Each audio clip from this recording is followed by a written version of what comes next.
Donc, pour démontrer dans cet exercice numéro 4 que les droites IK et GH sont perpendiculaires, il faut qu'on applique la réciproque du théorème de Pythagore. Alors, on se place dans le triangle GHK, d'accord?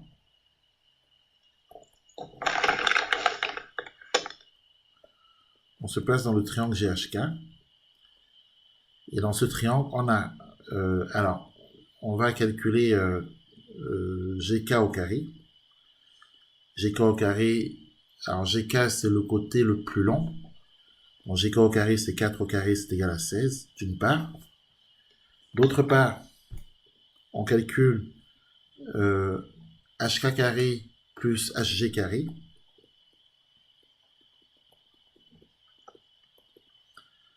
Ce qui nous fait 2,4 au carré plus 3,2 au carré. C'est égal à combien tout ça? Ça fait 16 aussi. C'est égal à 16. Donc, on constate que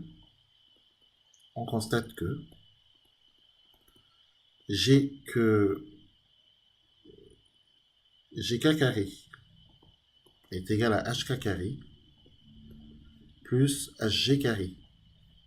D'accord? Donc, d'après la réciproque du théorème de Pythagore,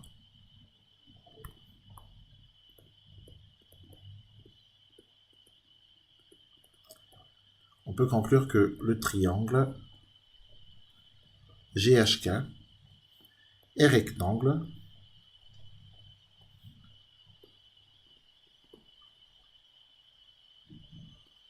en H. On en déduit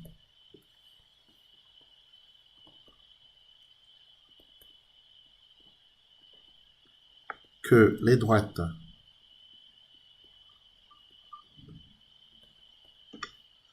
GH et IK sont perpendiculaires. Est-ce qu'on est d'accord? Oui. Très bien. Troisième question. Démontrer que IH égale 6 cm.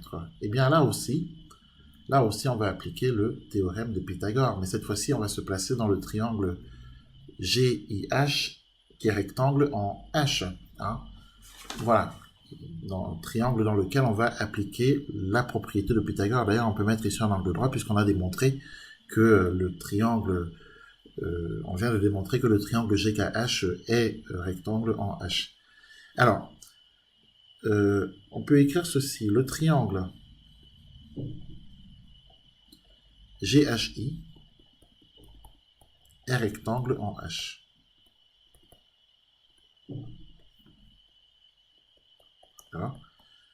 D'après la propriété de Pythagore,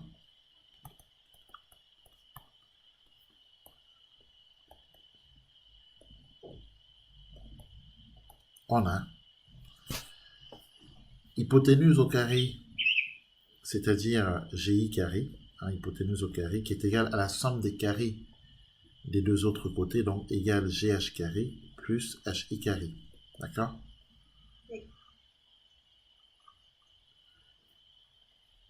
Donc, comme on cherche HI, comme on cherche HI, il va falloir qu'on se débarrasse de GH carré. D'accord? Donc, ça nous fait GI carré d'une part.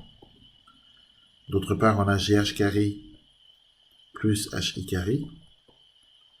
Et on va se débarrasser de GH carré en faisant moins GH carré dans le membre de droite et moins GH carré dans le membre de gauche. OK? Oui. Ce qui nous donne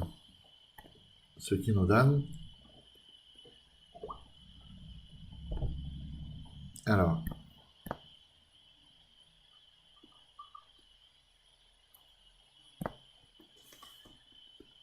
on obtient HI carré, d'accord, égale GI carré moins GH carré, que l'on peut écrire dans l'autre sens, d'accord. Donc on écrira HI carré égale GI carré moins GH carré. Application numérique. HI carré égale GI carré, c'est 6,8 au carré, moins GH carré, donc moins 3,2 au carré. Ça fait combien 6,8 au carré? Calculatrice, hein. C'est égal à quoi? 46,24. Et 3,2 au carré? 10,24. Très bien, donc HI carré égale 36. Donc on en déduit que HI est égal à racine carrée de 36. Donc HI est égal à 6 cm. Est-ce que c'est ce que tu as trouvé? Oui. Voilà, et là c'est démontré. Ok. Question numéro 4. Calculer la mesure de l'angle HGK. Donc pour calculer la mesure de l'angle HGK, on pourra se placer dans le triangle GHI, hein, qui est rectangle en H, d'accord. On pourra se placer dans ce triangle, car dans ce triangle, on connaît la longueur des trois côtés.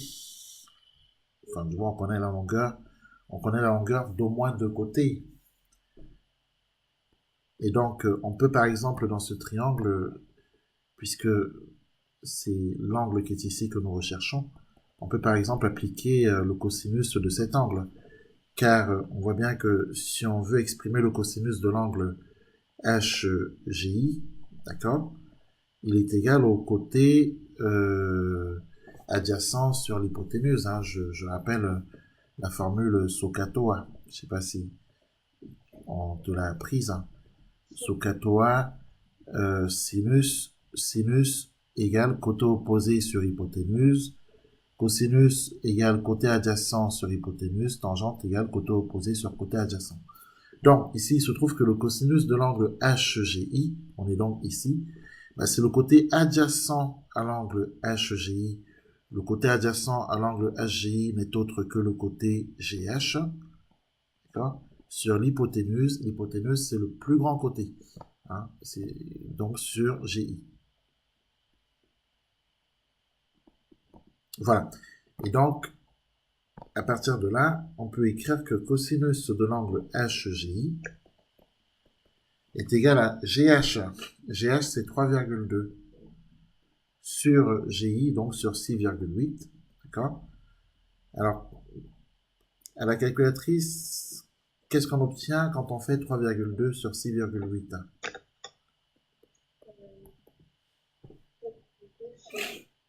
C'est égal à quoi? 0,47. C'est un résultat décimal, ça s'arrête. Décimal fini.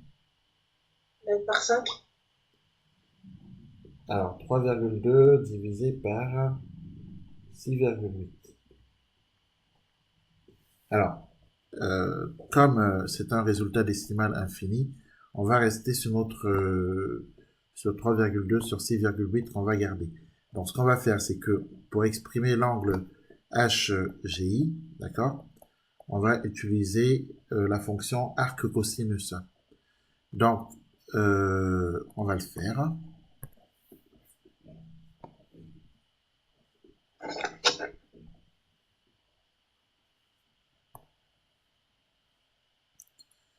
Donc,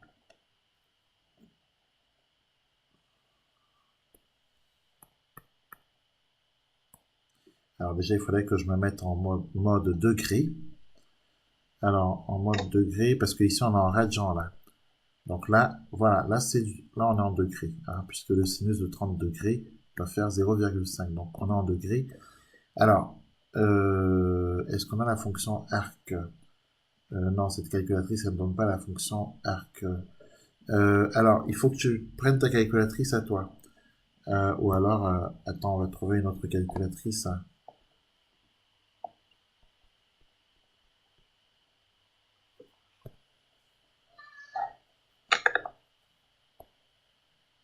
Voilà, celle-ci pourra nous aider.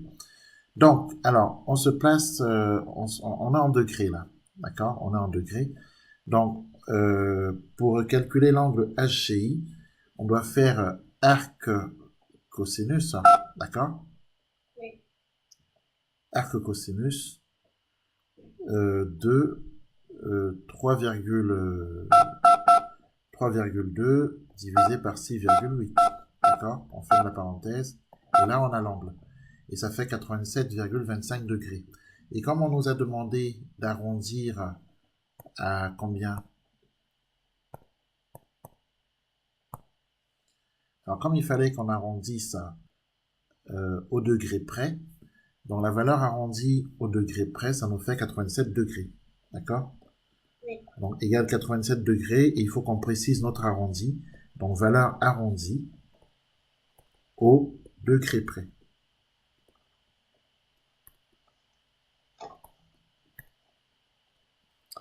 Voilà.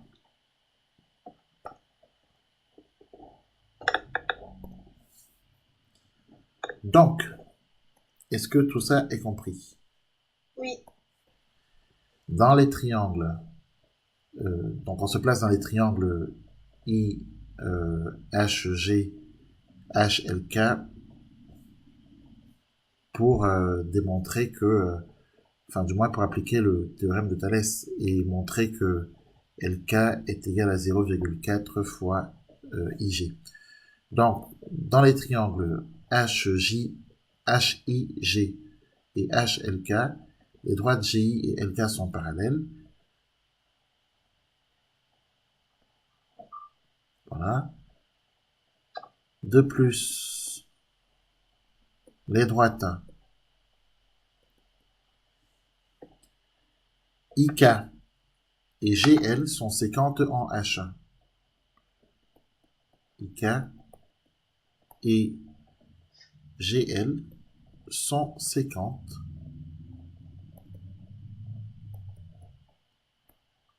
en K, en H, pardon.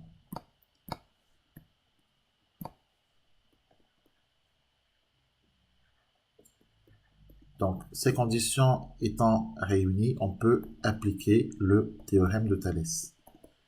Donc, d'après le théorème de Thalès, d'ailleurs, c'est la rédaction qu'on peut appliquer quand on a la configuration en papillon. D'accord? Donc, d'après le théorème de Thalès, on a, et là on écrit les rapports de Thalès. Je rappelle que ce sont les côtés du triangle HGI qu'on divisera par les côtés du triangle HLK. D'accord? Donc, du coup, les côtés du triangle HGI, ça va donc être HI qu'on va diviser par HK, hein, et ça sera égal à HG divisé par HL égale GI divisé par LK. Ensuite, on remplace les longueurs connues. Alors, HI, c'est 6. LK, HK, c'est 2,4. HG, HG, c'est combien? HG, c'est 3,2. HL, est-ce qu'on connaît? Non, on ne connaît pas HL. Et puis égal GI. D'accord? GI, on n'a pas besoin de le remplacer. Pourquoi? Parce que, rappelons-nous ce qu'on cherche. Hein. Bien que la longueur GI soit connue, on la garde pour l'instant, on garde pour l'instant l'expression littéraire parce que on a besoin d'exprimer LK en fonction de IG. Donc pour l'instant, on ne remplacera pas IG, hein, bien entendu. Donc divisé par LK. LK qu'on ne remplacera pas non plus et qu'on n'a pas d'ailleurs de toutes les façons. Hein. Je rappelle qu'on a besoin de LK et qu'on a besoin de IG. D'accord? Donc maintenant, si on prend, regarde, si on prend puisqu'on veut montrer que LK égale 0,4 IG. Bah, si on prend ces 4 éléments-là, entourés en vert, et si on applique le produit en croix, on va normalement trouver que LK égale 0,4 fois IG. Donc, ici, d'après le produit en croix, d'après le produit en croix,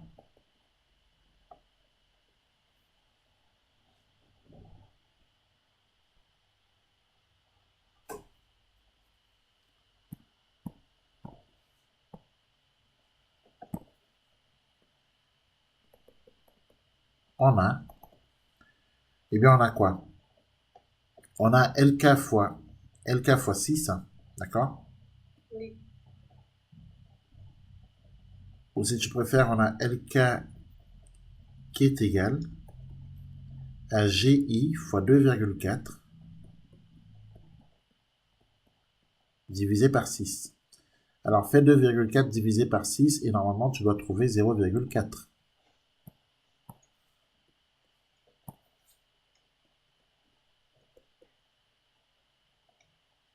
Oui. Donc, ça fait 0,4 fois GI et c'est démontré. OK? Oui.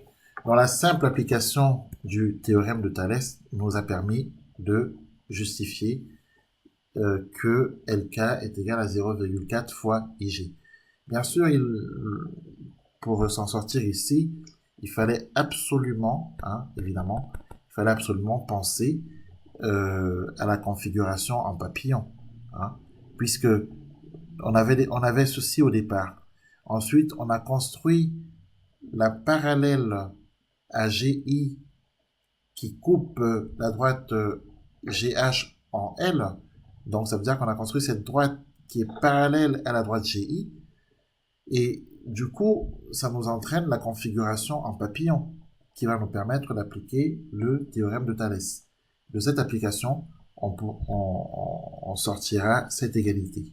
Bon, tout était là en fait. Et c'est comme ça qu'il faut penser les exercices de géométrie du brevet sont faits de cette façon-là. Hein. On va vous faire appliquer le théorème de Thalès, évidemment. D'accord.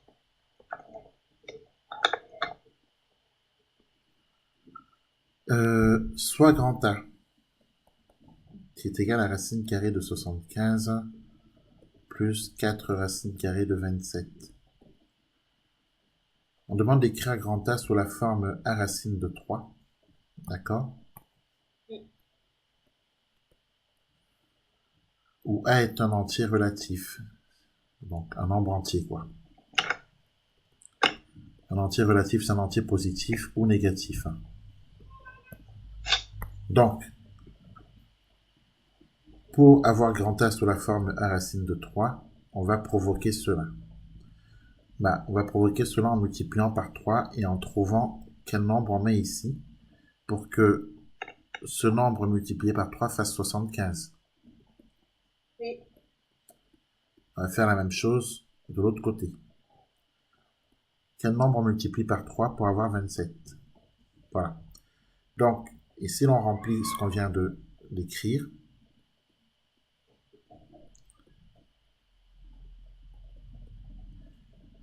Si l'on remplit ce qu'on vient d'écrire, le nombre qui multiplié par 3 donne 75, c'est 25. D'accord? De même, le nombre qui multiplié par 3 donne 27, c'est 9. Voilà, c'est la technique, hein, c'est la méthode, c'est comme ça qu'on procède. Pourquoi est-ce qu'on a choisi 3? Pas au hasard. Pas au hasard parce que on nous a demandé de mettre sous la forme A racine carrée de 3. D'accord? Donc, comme on nous a demandé de mettre sous la forme A racine carrée de 3, c'est pour ça qu'on a écrit 3 ici, qui est en rapport avec le 3 qu'on a ici sous le radical. Alors, quel est l'intérêt de faire ça? L'intérêt, c'est que, ensuite, on sait que, et ça c'est le cours, hein, d'accord? Donc, d'après le cours,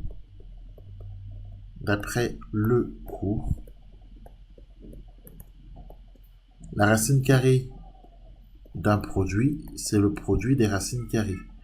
Donc, racine carrée de a fois b, c'est racine carrée de a fois racine carrée de b. D'accord? Oui. Voilà. Donc du coup, puisqu'il en est ainsi, on a donc grand A qui est égal à racine carrée de 25 fois racine carrée de 3. Plus 4 fois racine carrée de 9 fois racine carrée de 3. Voilà, simplement, racine carrée de 25, c'est égal à 5. Racine carrée de 9, c'est égal à 3. C'est ce qu'on appelle des racines carrées parfaites. Donc ici, ça fait donc 5 fois racine carrée de 3, plus 4 fois 3, fois racine carrée de 3. Et finalement, on obtient que grand A est égal à 5 racine carrée de 3, plus, alors 4 fois 3, c'est 12, donc plus 12 racine carrée de 3. Et là, on a écrit, alors on n'a pas fini, puisqu'après on peut additionner tout ça. 5 racines carrées de 3 plus 12 racines carrées de 3, c'est égal à 17 racines carrées de 3. Et là, on a écrit cette somme qui nous était proposée, on l'a écrite sous la forme a racine carrée de 3, avec a qui est bien sûr un entier relatif, puisque a est égal à 17, et 17 c'est un entier relatif. Un entier relatif, c'est un nombre entier positif ou négatif. Ici, il est positif, donc il est entier relatif. Est-ce que c'est compris? Non, pas trop. Est-ce que vous pouvez revenir un peu en arrière parce que... Comment? Est-ce que vous pouvez revenir un tout petit peu en arrière parce que du coup, en fait, j'ai pas trop compris. Alors, ce qu'on va faire, c'est que tu vas, puisque c'est enregistré, tu vas réécouter l'explication. Ok? Pour qu'on D'accord. puisse, comme il nous reste à peine 2-3 minutes, tu reverras ça en vidéo, ça sera plus simple. Donc, alors, du coup,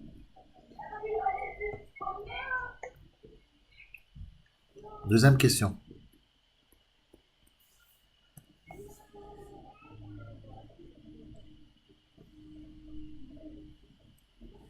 Il nous fallait développer et réduire.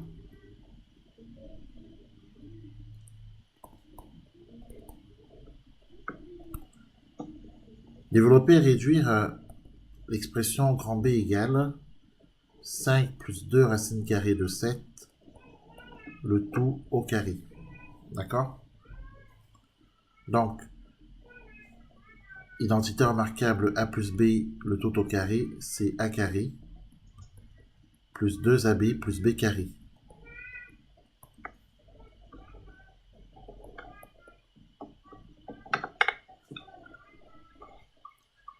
Donc 5 au carré, plus 2 fois A fois B, donc 2 fois 5 fois 2 racine carrée de 7, plus le carré du second terme, 2 racine carrée de 7, le tout au carré. Grand B égale 5 au carré, c'est 25. 2 fois 5, 10, fois 2, 20. D'accord? Oui. Plus 2 racines carrées de 7, le tout au carré, c'est 2 racines carrées de 7 fois 2 racines carrées de 7. D'accord? Oui. C'est 2 fois 2, 4. Racine carrée de 7 fois racine carrée de 7, c'est racine carrée de 7 au carré, c'est-à-dire 7. Et ça fait 28. Donc ici, on peut écrire plus 28. Grand B égale 25 plus 28, ça nous fait 53. Donc c'est égal à 53 plus 20 racine carrée de 7. Voilà. Ok. Oui.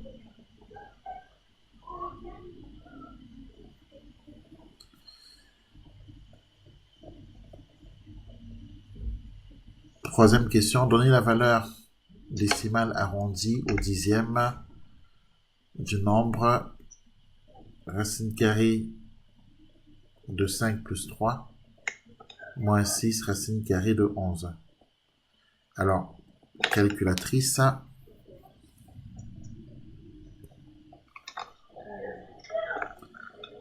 Alors, racine carrée de 5 plus 3. D'accord? Moins 6, racine carrée de 11.